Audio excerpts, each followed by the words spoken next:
श्री गणेशाय नमः। ओम नमः शिवाय। आप सुन रहे हैं शिव पुराण श्री रुद्र संहिता तृतीय खंड के 46वें अध्याय से 50वें अध्याय तक। आप सुनेंगे इस एपिसोड में शिव का परिचन व पार्वती का सुंदर रूप देख प्रसन्न होना, वर वधू द्वारा एक दूसरे का पूजन, शिव पार्वती का विवाह आरंभ, ब्रह्मा जी का मोहित होना, विवाह संपन्न और शिव जी से विनोद।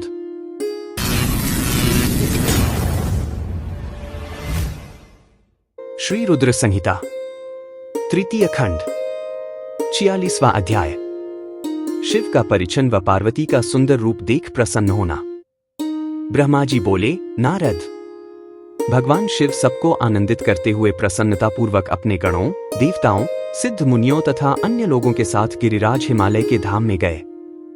हिमालय की पत्नी मैना भी अंदर से शिवजी की आरती उतारने के लिए सुंदर दीपकों से सजी हुई थाली लेकर बाहर आईं। उस समय उनके साथ ऋषि पत्नियां तथा अन्य स्त्रियां भी मौजूद थीं। भगवान शिव का मनोहर रूप चारों ओर अपनी कांति बिखेर रहा था। उनकी शोभा करोड़ों कामदेवों के समान थी। उनके प्रसन्न मुखारबिंद पर 3 नेत्र थे। अंकांति चंपा के समान थी। शरीर पर सुंदर वस्त्र और आभूषण उनके व्यक्तित्व में 4 चांद लगा रहे थे। उनके मस्तक पर सुंदर चंद्रमुकुट लगा था। गले में हार तथा हाथों में कड़े तथा बाजूबंद उनकी शोभा बढ़ा रहे थे। चंदन, कस्तूरी, कुमकुम और अक्षत से उनका शरीर विभूषित था। उनका रूप दिव्य और अलौकिक था, जो अनायास ही सबको अपनी ओर आकर्षित कर रहा था। उनका मुख अनेकों चंद्रमाओं की चांदनी के समान उज्ज्वल और शीतल था। ऐसे परम सुंदर और मनोहर रूप वाले दामाद को पाकर हिमालय पत्नी मैना की सभी चिंताएं दूर हो गईं। वे आनंदमग्न होकर अपने भाग्य की सराहना करने लगीं। शिवजी को दामाद बनाकर स्वयं को कृतार्थ मानने लगीं और अपनी पुत्री पार्वती, अपने पति हिमालय तथा अपने कुल को धन्य मानने लगीं। उस समय प्रसन्नतापूर्वक वे शिवजी की आरती उतारने लगीं। आरती उतारते हुए देवी मैना सोच रही थी कि जैसा पार्वती ने महादेव जी के बारे में बताया था, ये उससे भी अधिक सुंदर है। इनका रूप लावण्य तो चित्त को प्रसन्नता देने वाला तथा समस्त पापों और दुखों का नाश करने वाला है। विधिपूर्वक आरती पूरी करने के पश्चात मैना अंदर चली गई।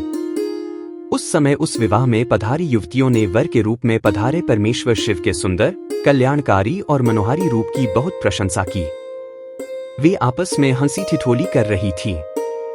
साथ ही साथ अपनी सखी पार्वती के भाग्य की भी सराहना कर रही थी कि उसे शिवजी जैसे वर की प्राप्ति हुई है। वे मैना से कहने लगीं कि हमने तो इतना सुंदर वर किसी के विवाह में भी नहीं देखा है।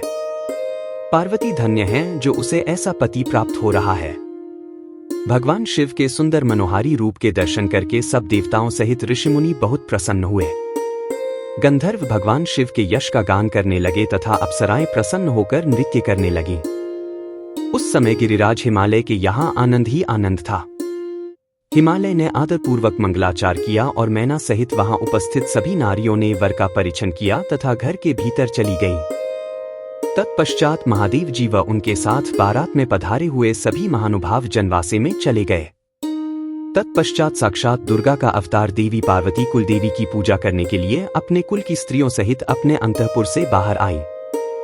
वहां जिसकी दृष्टि भी पार्वती पर पड़ी, वह उन्हें देखता ही रह गया। पार्वती की अंकांति नील अंजन के समान थी। उनके लंबे, घने और काले केश सुंदर चोटी में गुंथे हुए थे। मस्तक पर कस्तूरी की बेदी के साथ सिंदूरी बिंदी उनके रूप लावण्य को बढ़ा रही थी। उनके गले में अनेक सुंदर रत्नों से जड़े हार शोभा पा रहे थे। सुंदर रत्नों से बने कियूर, वलय और कंकण उनकी भुजाओं को विभूषित कर रहे थे। रत्नों से जड़े कानों के कुंडल दमकती शोभा से उनके गालों पर अनुपम छवि बना रहे थे। उनके मोती के समान सुंदर एवं सफेद दांत अनार के दानों की भांति चमक रहे थे। उनके होंठ मधु से भरे बिंबफल की तरह लाल थे। महावर पैरों की शोभा में वृद्धि कर रही थी। उनके अंगों में चंदन, अगर, कस्तूरी और कुमकुम का अंगराग लगा हुआ था। पैरों में पड़ी पायजेब से निकली घुंघरुओं की रुंझुन रुंझुन की आवाज कानों में मधुर संगीत खोल रही थी। उनकी इस मंत्रमुग्ध छवि को देखकर सभी देवता उनके सामने नतमस्तक होकर जगत जननी पार्वती को भक्ति भाव से प्रणाम कर रहे थे। उस समय भगवान शिव भी उनके इस अनुपम सौंदर्य को कनखियों से देखकर हर्ष का अनुभव कर रहे थे। पार्वती के अनुपम रूप को देखकर शिवजी ने अपनी विरह की वेदना को त्याग दिया। पार्वती के रूप ने उनको मोहित कर दिया था। इधर पार्वती ने कुलदेवताओं की प्रसन्नता के लिए उनका विधि विधान से पूजन किया। तत्पश्चात वे अपनी सखियों और ब्राह्मण पत्नियों के साथ पुनः महल में लौट गईं। उधर मैं, विष्णुजी व भगवान शिव भी अपने अपने स्थान पर ठहर गए। श्री रुद्र संहिता, तृतीय खंड, 47वां अध्याय। वर वधू द्वारा एक दूसरे का पूजन। ब्रह्मा जी बोले, हे नारद, गिरिराज हिमालय ने उत्साहपूर्वक वेद मंत्रों द्वारा पार्वती और शिवजी को उपस्नान करवाया। तत्पश्चात वैदिक और लौकिक आचार रीति का पालन करते हुए भगवान शिव द्वारा लाए गए वस्त्रों एवं आभूषणों से गिरिजा नंदिनी देवी पार्वती को सजाया गया। पार्वती की सखियों और वहां उपस्थित ब्राह्मण पत्नियों ने पार्वती को उन सुंदर वस्त्रों एवं सुंदर रत्नजड़ित आभूषणों से अलंकृत किया। श्रृंगार करने के उपरांत तीनों लोकों की जननी महाशैलपुत्री देवी शिवा अपने हृदय में महादेव जी का ही ध्यान कर रही थी। उस समय उनका मुखमंडल चंद्रमा की चांदनी के समान सुंदर व दिव्य लग रहा था। हिमालयनगरी में चारों ओर महोत्सव होने लगा। लोगों की प्रसन्नता और उल्लास देखते ही बनता था। उस समय वहां हिमालय ने शास्त्रोक्त रीति से लोगों को बहुत दान दिया और अन्य वस्तुएं भी बांटी। गिरिराज हिमालय के राजपुरोहित मुनि गर्ग जी ने हिमालय से कहा कि हे पर्वतराज, लग्न का समय हो रहा है। आप भगवान शिव तथा अन्य सभी बारातियों को यथाशीघ्र यहां बुला लें। तब शैलराज के मंत्री सब देवताओं सहित भगवान शिव को बुलाने के लिए जनवासे में गए और उन्हें जल्दी विवाह मंडप में पधारने का निमंत्रण दिया। उन्होंने शिवजी से कहा कि प्रभु, कन्यादान का समय नजदीक आ गया है। वर और कन्या को पंडित जी बुला रहे हैं।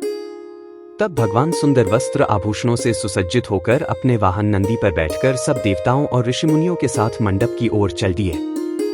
साथ में उनके गण भी अपने स्वामी भगवान शिव की जय जयकार करते हुए नाचते गाते चलने लगे।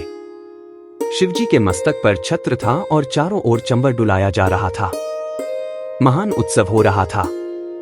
शंख, भीरी, पटह, आनक, गोमुख बाजे बज रहे थे। अप्सराएं नृत्य कर रही थीं। चारों दिशाओं से देवगण उन पर पुष्पों की वर्षा कर रहे थे। इस प्रकार महादेव जी सुशोभित होकर यज्ञ के मंडप पर पहुंचे। मंडप के द्वार पर उनकी प्रतीक्षा कर रहे पर्वतों ने आदरपूर्वक उन्हें नंदी पर से उतारा और भीतर ले गए। शैलराज हिमालय ने भक्तिपूर्वक उन्हें नमस्कार किया और विधि विधान के अनुसार उनकी आरती उतारी। उन्होंने भगवान श्री हरि विष्णु, मुझे तथा सदाशिव को पाद्य अर्घ्य दिया और सुंदर उत्तम आसनों पर हमें बैठाया। तत्पश्चात शैलराज प्रिया देवी मैना ब्राह्मण स्त्रियों व पुरवासिनों के साथ वहां पधारी। उन्होंने अपने दामाद भगवान शिव की आरती उतारी और उनका मधुपर्क से पूजन किया तथा सारे मंगलमय कार्य संपन्न किए।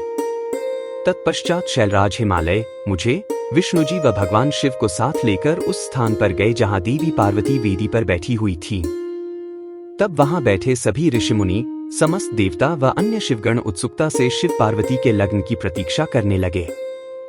हिमालय के कुलगुरु श्री गर्ग जी ने पार्वती जी की अंजलि में चावल भरकर शिवजी के ऊपर अक्षत डाले। तत्पश्चात पार्वती जी ने दही, अक्षत, कुश और जल से आदरपूर्वक भगवान शिव का पूजन किया। पूजन करते समय प्रसन्नतापूर्वक पार्वती भगवान शिव के दिव्य स्वरूप को निहार रही थी। पार्वती जी के अपने व शिव जी का पूजन कर लेने के पश्चात गर्ग मुनि के कथनानुसार त्रिलोकीनाथ महादेव जी ने अपनी वधू होने जा रही देवी पार्वती का पूजन किया। इस प्रकार एक दूसरे का पूजन करने के पश्चात वरवधू शिव व पार्वती वहीं वेदी पर बैठ गए। उनकी छवि अत्यंत उज्ज्वल और मनोहर थी। दोनों वहां बहुत शोभा पा रहे थे। तब लक्ष्मी आदि सभी देवियों ने उनकी आरती उतारी। श्री रुद्र संहिता, तृतीय खंड, 48वां अध्याय। शिव पार्वती का विवाह आरंभ। ब्रह्मा जी बोले, हे नारद, गर्ग मुनि की आज्ञा के अनुसार शैलराज हिमालय ने कन्यादान की रस्मों को निभाना शुरू किया। शैलराज प्रिया मैना जी सुंदर वस्त्र आभूषणों से सुसज्जित होकर हाथों में सोने का कलश लेकर अपने पति हिमालय के दाहिने भाग में बैठी हुई थी। शैलराज हिमालय ने भगवान शिव का पाद्य से पूजन करने के पश्चात सुंदर वस्त्रों, आभूषणों एवं चंदन से उन्हें अलंकृत किया तथा ब्राह्मणों से बोले कि हे ब्राह्मणों, अब आप कन्यादान हेतु संकल्प कराइए। तब श्रेष्ठ मुनिगण सहर्ष संकल्प पढ़ने लगे। तब गिरिश्रेष्ठ हिमालय ने आदरपूर्वक वर रूप में विराजमान भगवान शिव से पूछा, हे शिव शंकर, विधि विधान से पार्वती का पाणी ग्रहण करने हेतु आप अपने कुल का परिचय दें। आप अपना गोत्र, प्रवर, कुल नाम, वेद शाखा सब कुछ ब्राह्मणों को बता दें। गिरिराज का यह प्रश्न सुनकर भगवान शंकर गंभीर होकर कुछ सोचने लगे। सब देवताओं, ऋषि मुनियों ने जब भगवान शिव को इस प्रकार चुप देखा तो वे इस संबंध में कुछ भी उत्तर नहीं दे रहे थे और शांत थे। तब यह देखकर कन्या पक्ष के कुछ लोग उन पर हंसने लगे। नारद, यह देखकर तुम तत्काल पार्वती के पिता शैलराज के पास पहुंचे और बोले, हे पर्वतराज, आप भगवान शिव से उनका गोत्र पूछकर बहुत बड़ी मूर्खता कर रहे हैं। उनका कुल, गोत्र आदि तो ब्रह्मा, विष्णु आदि भी नहीं जानते तो और भला कोई कैसे जान सकता है। भगवान शिव तो निर्गुण और निराकार हैं। वे परम ब्रह्म परमेश्वर हैं। वे निर्विकार, मायाधारी एवं परात्पर हैं। वे तो स्वतंत्र परमेश्वर हैं, जिनका कुल, गोत्र आदि से कुछ भी लेना देना नहीं है। ये सब तो मनुष्यों के द्वारा निर्मित आडंबर मात्र हैं। शिवजी तो अपनी इच्छा के अनुसार के रूप और अवतार धारण करने वाले हैं। यह तो पार्वती के द्वारा किए हुए उग्र तप का प्रभाव है, जिसके कारण आप शिवजी के साक्षात स्वरूप के दर्शन कर पा रहे हैं। शैलराज, भगवान शिव गोत्रहीन होकर भी श्रेष्ठ गोत्र वाले हैं और कुलहीन होने पर भी कुलीन हैं। इनकी विविध लीलाएं इस चराचर संसार को मोहित करने वाली है। हे गिरिश्रेष्ठ हिमालय, नाना प्रकार की लीला करने वाले इन भगवान शिव का गोत्र और कुल नाद है। शिव नाद में है और नाद शिव में है। नाद और शिव में कहीं कोई अंतर नहीं है।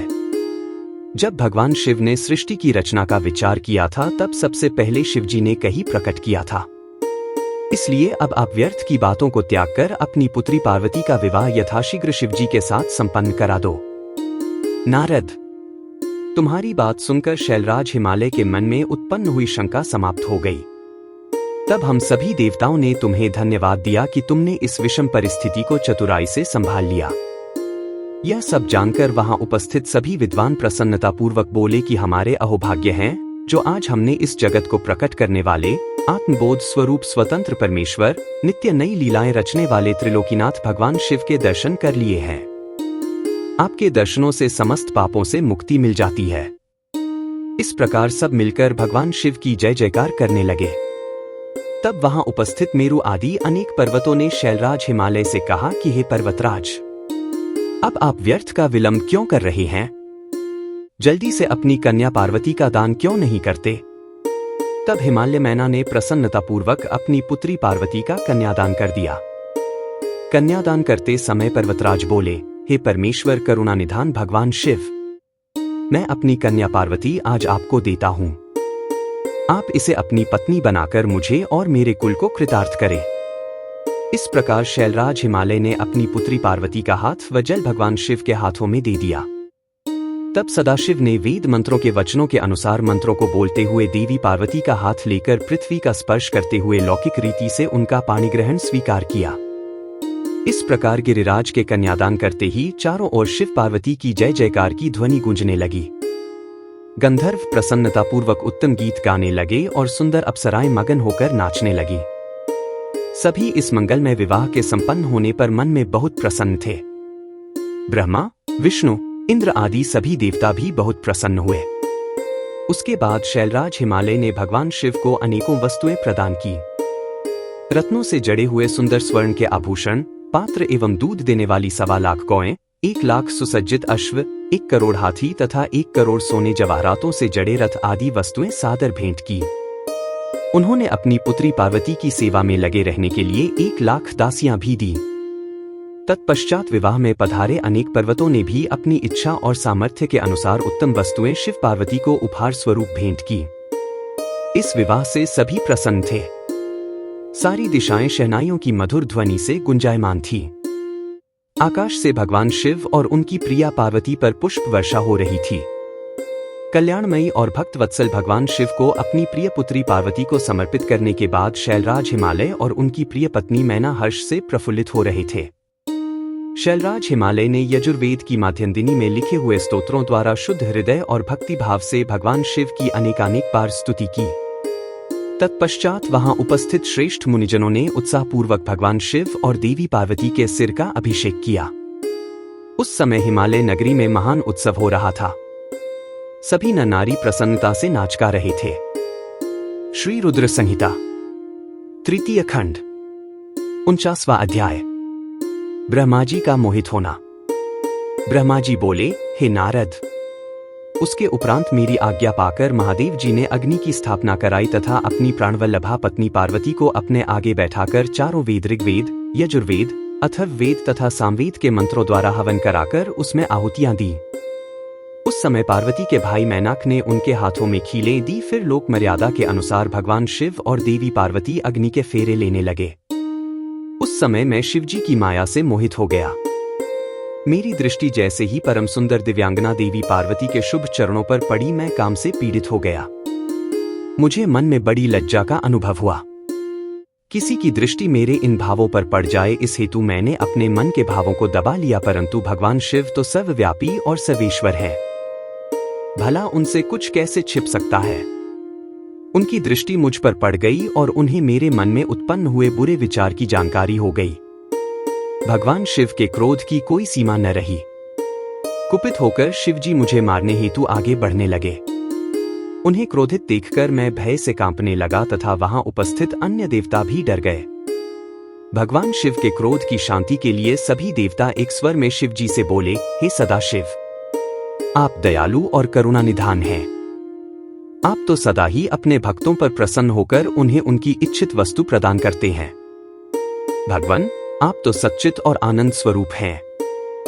प्रसन्न होकर मुक्ति पाने की इच्छा से मुनिजन आपके चरण कमलों का आश्रय ग्रहण करते हैं। हे परमेश्वर, भला आपके तत्व को कौन जान सकता है। भगवान, अपनी गलती के लिए ब्रह्मा जी क्षमा प्रार्थी है। आप तो भक्तों के सदा वश में है। हम सब भक्तजन आपसे प्रार्थना करते हैं कि आप ब्रह्मा जी की इस भूल को क्षमा कर दें और उन्हें निर्भय कर दें। इस प्रकार देवताओं द्वारा की गई स्तुति और क्षमा प्रार्थना के फलस्वरूप भगवान शिव ने ब्रह्मा जी को निर्भय कर दिया। नारद, तब मैंने अपने उन भावों को सख्ती के साथ मन में ही दबा दिया। फिर भी उन भावों के जन्म से हजारों बालखिल्य ऋषियों की उत्पत्ति हो गई, जो बड़े तेजस्वी थे। यह जानकर कि कहीं उन ऋषियों को देख शिवजी क्रोधित न हो जाएं, तुमने उन्हें गंधमादन पर्वत पर जाने का आदेश दे दिया। बालखिल्य ऋषियों को तुमने सूर्य भगवान की आराधना और तपस्या करने का आदेश प्रदान किया। तब वे बालखिल्य ऋषि तुरंत मुझे और भगवान शिव को प्रणाम करके गंधमादन पर्वत पर चले गए। श्री रुद्र संहिता तृतीय खंड 50वां अध्याय। विवाह संपन्न और शिवजी से विनोद। ब्रह्मा जी बोले, हे नारद, उसके बाद मैंने भगवान शिव की आज्ञा पाकर शिव पार्वती विवाह के शेष कार्यों को पूरा कराया। सर्वप्रथम शिवजी व पार्वती जी के मस्तक का अभिषेक हुआ। तत्पश्चात वहां उपस्थित ब्राह्मणों ने दोनों को ध्रुव का दर्शन कराया और उसके बाद हृदय छूना और स्वस्ति पाठ आदि कार्यों को पूरा कराया। यह सब कार्य पूरे होने के बाद भगवान शिव ने देवी पार्वती की मांग में सौभाग्य और सुहाग की निशानी माने जाने वाला सिंदूर भरा। मांग में सिंदूर भरते ही देवी पार्वती का रूप लाखों कमलदलों के समान खिल उठा। उनकी शोभा देखते ही बनती थी। सिंदूर से उनके सौंदर्य में अभिवृद्धि हो गई थी। इसके पश्चात शिव पार्वती को एक साथ एक सुयोग्य आसन पर बिठाया गया और वहां उन्होंने अन्नप्राशन किया। इस प्रकार इस उत्तम विवाह के सभी कार्य विधि विधान से संपन्न हो गए। तब भगवान शिव ने प्रसन्न होकर इस विवाह को सानंद संपन्न कराने हेतु मुझ ब्रह्मा को आचार्य मानकर पूर्ण पात्र दान किया। फिर गर्ग मुनि को गोदान किया तथा वैवाहिक कार्य पूरा करने में सहयोग करने वाले सब ऋषि मुनियों को 100 स्वर्ण मुद्राएं और अनेक बहुमूल्य रत्न दान में दिए। तब सब ओर आनंद का वातावरण था। सभी बहुत प्रसन्न थे और शिव पार्वती की जय जयकार कर रहे थे। तब मैं श्रीहरि और अन्य ऋषि मुनि सभी देवताओं सहित शैलराज की आज्ञा लेकर जनवासे में वापस आ गए। हिमालय नगर की स्त्रियां, पुरनारियां और पार्वती की सखियां भगवान शिव और पार्वती को लेकर कोहबर में गईं और वहां उनसे लोकोचार रीतियां कराने के उपरांत उन्हें कौतुकागार में ले जाकर अन्य रीति रिवाजों और रस्मों को सानंद संपन्न कराया। उसके पश्चात उन दोनों को उत्साहपूर्वक केलिगृह में ले जाया गया। केलिग्रह में भगवान शिव और पार्वती के गंठबंधन को खोला गया। उस समय शिव पार्वती की शोभा देखने योग्य थी। उस समय उनकी अनुपम मनोहारी छवि देखने के लिए सरस्वती, लक्ष्मी, सावित्री, गंगा, अदिति, शची, लोपामुद्रा, अरुंधति, अहिल्या, तुलसी, स्वाहा, रोहिणी, पृथ्वी, संज्ञा, शत्रुपा तथा रति नाम की 16 दिव्य देवांगनाएं, देवकन्याएं, नागकन्याएं और मुनि कन्याएं वहां पधारी और भगवान शिव से हास्य विनोद करने लगी। सरस्वती बोली, भगवान शिव, अब तो आपने चंद्रमुखी पार्वती को पत्नी रूप में प्राप्त कर लिया है। अब इनके चंद्रमुख को देख देखकर अपने हृदय को शीतल करो। लक्ष्मी जी बोली, हे देवों के देव, अब लज्जा किस लिए? अपनी प्राणवल्लभा पत्नी को अपने हृदय से लगाओ, जिसके बिछड़ने के कारण आप दुखी होकर इधर उधर भटकते रहे। उस प्राणप्रिया के मिल जाने पर कैसी लज्जा। तो उधर सावित्री बोली, अब तो पार्वती जी को भोजन कराकर ही भोजन होगा और पार्वती को कपूर सुगंध युक्त तांबूल भी अर्पित करना होगा। तब जाह्नवी बोली कि हे त्रिलोक के स्वामी, स्वर्ण के समान सुंदर पार्वती जी के केश धोना एवं श्रृंगार करना भी आपका कर्तव्य है। इस पर शची कहने लगी कि हे सदाशिव, जिन पार्वती को पाने के लिए आप सदा आतुर थे तथा जिनके वियोग के दिन आपने विलाप कर कर बिताए हैं, आज वही पार्वती जब आपकी पत्नी बनकर आपके साथ विराजमान हैं, तो फिर काहे का संकोच? क्यों आप पार्वती को अपने हृदय से नहीं लगा रहे हैं? देवी अरुंधति बोली, इस सती सुंदरी को मैंने आपको दिया है, अब आप इसे अपने पास रखें और उसके सुख दुख का ख्याल करें। देवी अहिल्या बोली, भगवान, आप तो सबके ईश्वर हो, इस पूरे संसार के स्वामी हो। आपके परमब्रह्म स्वरूप को कोई नकार नहीं सकता। आप निर्गुण निराकार हैं, परंतु आज सब देवताओं ने मिलकर आपको भी दास बना दिया है।